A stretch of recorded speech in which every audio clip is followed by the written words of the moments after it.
This is my second video response of the day, and this one I'm making for the Gun Geek, a friend of mine. Me and him are interested in a lot of the same things.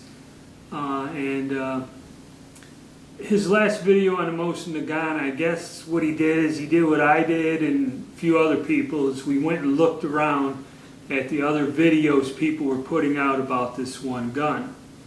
I just did a video response to Log Cabin Loons, who kind of did a real nice video talking about this gun, me and the Gun Geek, and I called it Mosin Nagant Mania.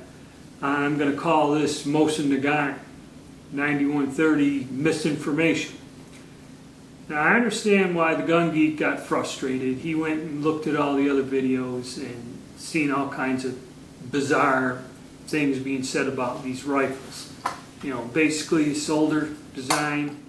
These guns are popular. And in the other video, the reason I call it Mosin Nagant Mania is because Russia's a pretty big country, and I believe there's a huge amount of these guns. Most surplus guns will come in the country and sell for a few months, and you know, they run out of after a couple 100,000 or maybe 500,000 of them.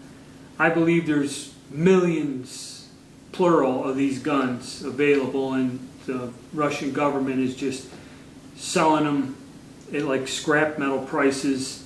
And they're going through the surplus pipeline, the importation, and you know, you can get them quite reasonably. They were been selling for around $100, give or take, and now as we get some nicer ones coming in, I've seen some. I went to a gun show today. They're getting up the round receivers to about $130, and hexes that are in nice condition are going about $170. You can still get them for less depending on where you buy them. But I don't think the supply is ending. I think there's another shipment coming in a few months, so there'll be tons of them out again. Some online places that sell them are out. They're out of stock. But his biggest thing is he gets frustrated. You know, he gets frustrated with some of the nonsense people put on there. And the problem with that is YouTube is a platform for people to express themselves, whether they're right or wrong.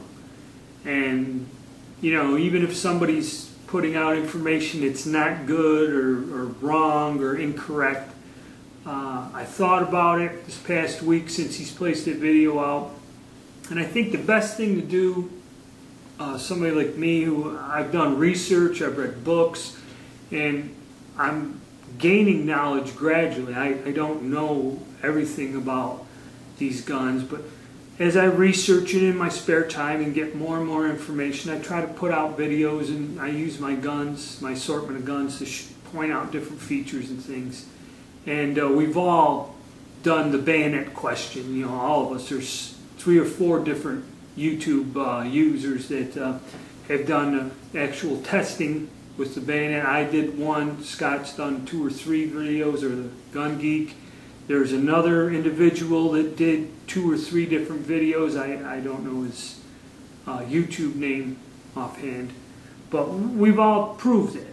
And I think the best way to,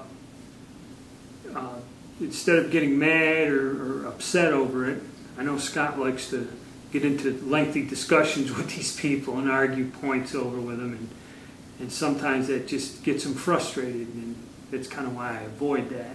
I've learned that over the years.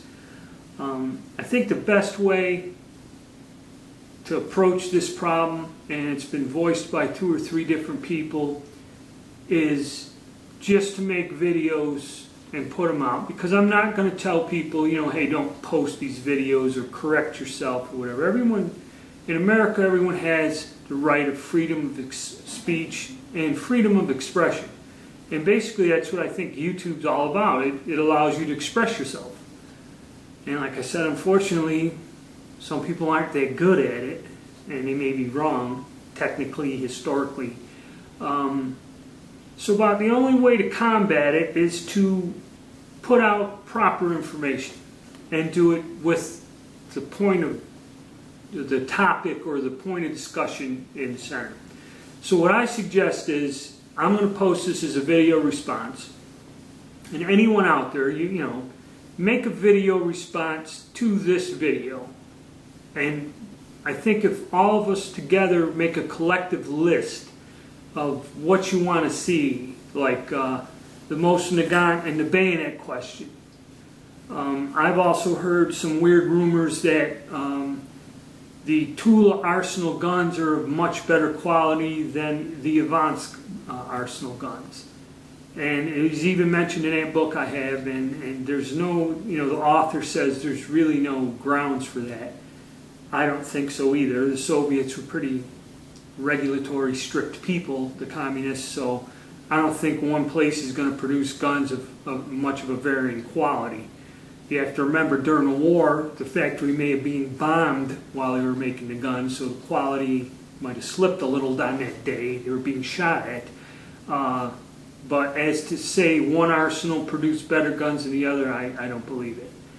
And if you hear other things, you know, you can send me an email, but what I'd really like to do is have a bunch of people send in video responses and pick a topic or a question on this. We'll stick with the Mosin Nagant. This is the one gun. It's pretty hot now. Everybody seems to be buying them and shooting them and posting their opinion on them. So we'll stick with this one gun. And if we get together, us people that are interested, if you're just a collector, you just happen to buy one of these guns because they're cheap and you like to shoot it and want to learn more about it, make a video response to this video. You know, post the stuff out, you know, and then we'll kind of get together and make some videos. I'm sure other people will be willing to make a video on their opinion of it. And that's basically how you sort out the nonsense from the truth, you know, is if we all kind of collectively work at it together. And I think that would be a good idea, and that's what I'm kind of proposing in this video. And just another thing to the gun geek, don't let it get to you, don't get upset over it. And thinking about it, you know, you have to look at it this way. A monkey can shoot an AK-47. There's videos out there, I think it's called The Monkey's Revenge or something. The monkey can shoot an AK-47, but it takes a real man to fire a matchlock arquebus and hit his mark. That's a thought of the day, folks. And with that, I'll leave it up to your comments. I'd like to see video comments, or, you know, and thank you for your time.